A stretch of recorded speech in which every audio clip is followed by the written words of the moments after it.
Hey there, in this quick video I'm going to compare the Ninebot Max G30 with the EKIC scooter Max G2 and what are the main differences. So the better range is for G2 here for 5 kilometers.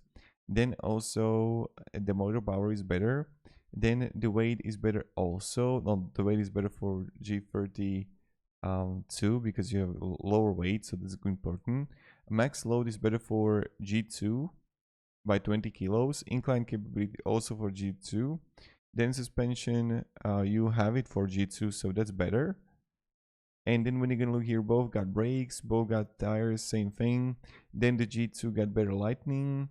Then the water resistance is same on both. Charging time is better for G2. Then you're gonna have the BMS protection that's better for G2, and it's also dimension better for G2. So as you can see, the G2 is dominating G30 II. So what's going to make this quick video for you. Have a great day and goodbye.